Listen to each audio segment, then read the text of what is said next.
네, 크롱님들 반갑습니다. 박종환 작가입니다. 비트코인의 기관 및 기업 단위 채택은 꾸준히 늘어나는 가운데 아직까지 개인 투자자들은 돌아오지 않고 있습니다. 장기 투자자의 관점에서는 이렇게 개인 투자자들이 무관심할 때가 중요한 기회입니다. 그러면 과연 시장의 반등을 이끌 중요한 트리거는 무엇이 될지 같이 점검해 보겠습니다. 네, 오늘 영상이 도움이 되셨다면 구독, 좋아요, 댓글, 알림 설정 정중히 부탁드리겠습니다. 네, 먼저 거시경제 이슈부터 살펴보겠습니다. 뉴욕 증시 3대 주가 지수는 모두 다 하락으로 마감을 했는데요. 트럼프 대통령이 상호 관세 유예 기한을 8월 1일까지 연기하는 행정명령에 서명을 했습니다. 협상의 여지를 남겨둔 것이고 사실상 3주간의 협상 기한을 더 두겠다라는 것인데요. 그럼에도 관세 불확실성이 되살아나면서 투심이 흔들리는 모습을 보였습니다. 자, 그렇게 된 근거에는 트럼프 대통령이 한국과 일본 같은 주요 교역국을 대상으로 관세 서한을 발송하면서 위험 회피 심리가 시장에 확산된 겁니다. 백악관은 이외에도 12개 국가가 관세 서한을 받게 될 것이다, 이렇게 전했습니다. 네, 이렇게 거시경제 상황이 계속해서 불확실성이 이어지고 있는 가운데서도 지난주 디지털 자산 투자 상품에는 10.4억 달러가 순유입이 되었고 12주 연속으로 순유입세를 이어가고 있습니다. 비트코인 투자 상품에는 7.9억 달러, 이더리움 투자 상품에는 2.26억 달러가 순유입이 됐는데 이더리움 투자 상품의 증가세가 뚜렷하게 나타나고 있습니다. 그리고 솔라나와 XRP 수의 투자 상품에도 순유입이 일어나고 있는 것을 확인할 수 있습니다. 자, 그런데 순유입 추세가 이어지고 있긴 하지만 비트코인 투자 상품 유입액은 평균 15억 달러를 기록했던 지난 3주 대비로는 줄어드는 모습을 보였습니다. 그만큼 비트코인 유입세가 완화된다라고 하는 것은 투자자들이 조금 더 신중해지고 있다는 의미로 볼 수 있습니다. 자, 그런 가운데 기업 단위의 채택도 꾸준히 증가하고 있는데요. 스트래티지 같은 경우는 6월 30일부터 7월 6일까지는 비트코인 추가 매수를 일시 중단을 했는데 지난달 발행한 새로운 연구 우선주를 통해서 42억 달러를 조달할 계획이다, 이렇게 발표를 했습니다. 이 금액을 비트코인 매입과 운영 자금에 사용할 예정이라고 언급을 했기 때문에 앞으로 스트래티지의 비트코인 매집은 꾸준히 이어질 것이다, 이렇게 볼 수 있고요. 일본의 스트래티지라고 불리는 메타플래닛이 2200개 이상의 비트코인을 추가로 매집을 했습니다. 이에 따라서 메타플래닛은 총 15,555개의 비트코인을 보유하고 있고 평균 단가는 99.3K입니다. 자, 이외에도 나스닥 상장사인 샘러 사이언티픽이 187개, 그리고 프랑스 기업인 더 블록체인 그룹이 116개의 비트코인을 추가 매입했습니다. 기업 단위의 채택이 꾸준히 증가하는 것을 확인할 수 있습니다.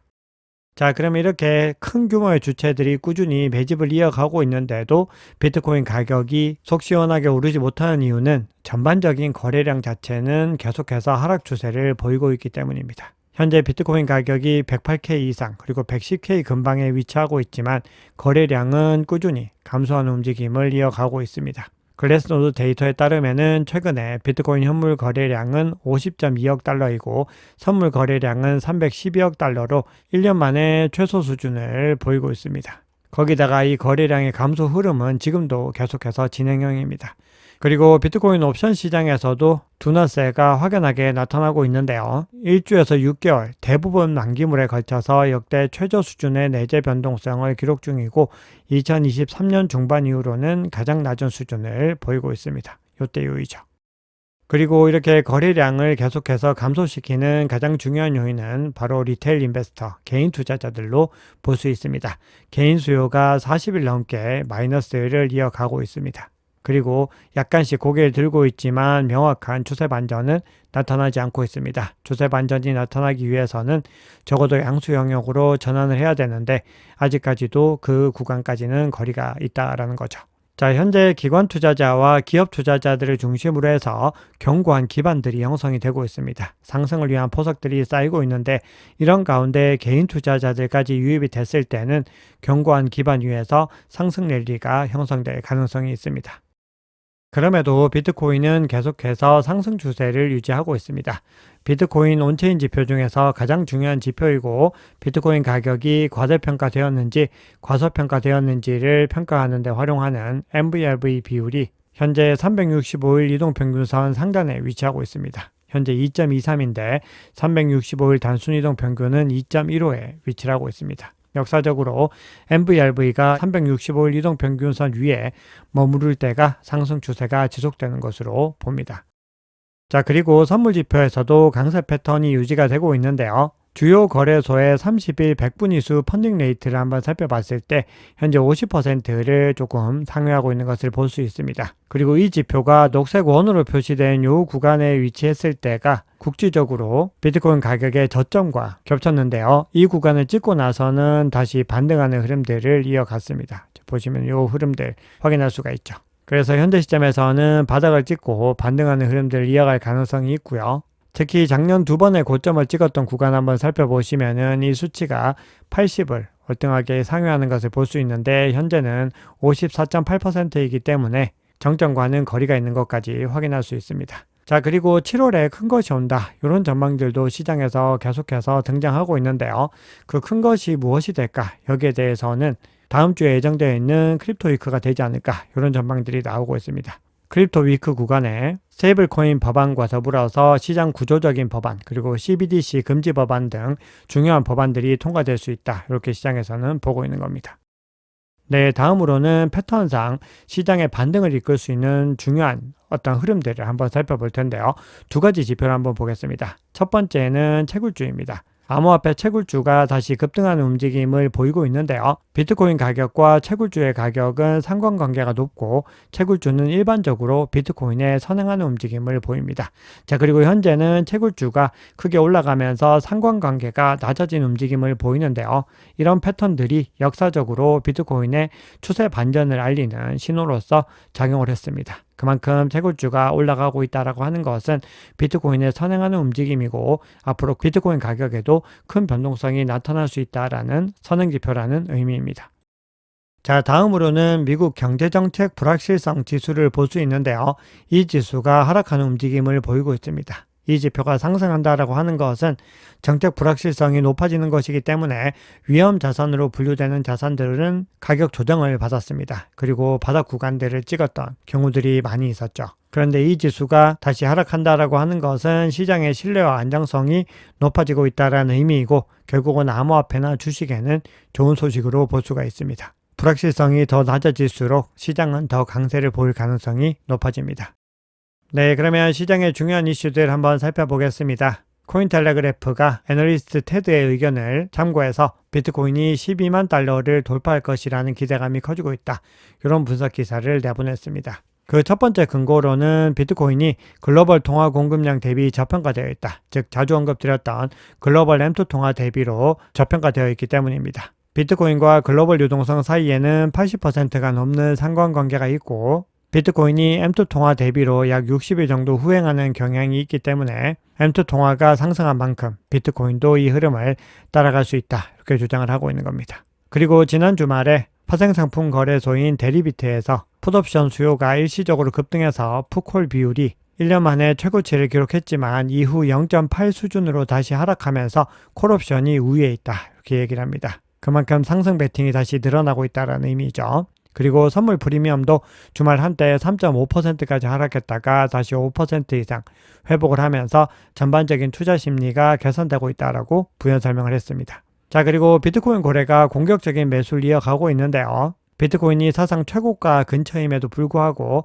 1000BTC 이상을 보유 중인 고래들이 공격적인 매수세를 보이고 있다라고 코인데스크가 글래스노드 데이터를 인용해서 전했습니다. 어제 차트를 통해서 직접 보여드렸던 내용과 같은 내용입니다. 자, 그리고 AI 기반 교육 기업인 지니어스 그룹이 비트코인 메인 목표를 기존보다 무려 10배 상향 조정해서 향후 2년 내에 10,000BTC를 매입할 계획이다. 이렇게 공식 발표했습니다.